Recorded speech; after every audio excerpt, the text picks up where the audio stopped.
Portland's real estate market saw some big numbers in both price reductions and the number of homes that were new to the market this last week. Let's jump into the numbers and see what's going on.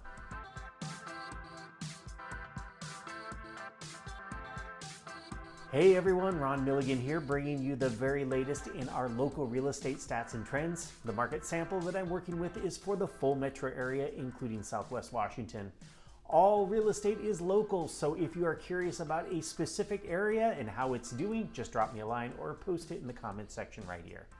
The average sale price is in the red for the third week in a row in our year-over-year numbers. This most recent week, we saw the average sale price come in about 1.4% below the same time period last year. The previous week, it was down by about 3.1% compared to 2024.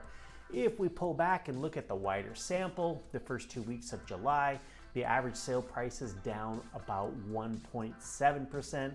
That's coming off a narrow gain of about 0.8% for the month of June. So sale prices are definitely feeling some downward pressure. One of the big reasons why we're seeing that is supply. The supply of homes that came to the market this past week almost matched the record high that we saw a couple of months ago. We do typically see an elevated number of listings and price reductions during that week following big holidays like the 4th of July. So when we compare the 889 homes that hit the market this last week to last year's number of 833, doesn't feel quite so big. Where we did see a record high for this year so far was in price reductions, with 1,162 sellers dropping their asking price this last week. That's compared to only 877 price reductions for the same week last year. That means that more than 1 out of every 7 homes on the active market had a price reduction this last week. Right now, buyers have about 31.4% more homes to choose from compared to 2024. The last time during this time of year that buyers had this many homes to choose from was back in June of 2019, when the number of homes was about 6% lower than what we have today. Before that, it was June of 2014. I did see a national statistic this last week showing that the number of homes that were delisted, that is taken off the for sale market without selling, was up by about 45% in May compared to May of 2024, showing that a lot of sellers would rather wait than negotiate.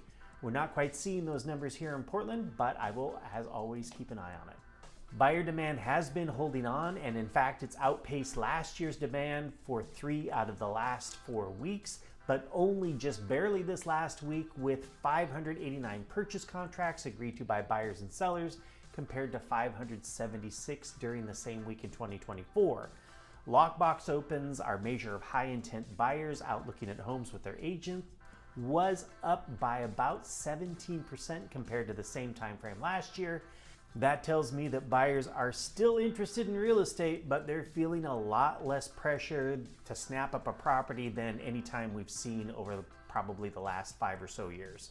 One of the reasons that buyers are probably hesitating a bit has to do with mortgage rates. Mortgage rates continued to inch up this last week. On Thursday morning, I found a couple of lenders advertising the 30-year fixed in the 6.5 to 6.625 range. Again, that's a best case scenario with about a half to a full discount point, depending on the lender. As always, I'll check rates again on Friday morning, and if there are any big changes, I'll post that information right here in the comment section. So to wrap it up for this week, supply is back on the rise, sale prices are trending down, buyer demand is still holding on, and mortgages are inching back. Well, that about does it for this week's report. Thanks for watching the video to the very end. I hope that you got something useful out of it. Have a great weekend, and I will see you right here next week.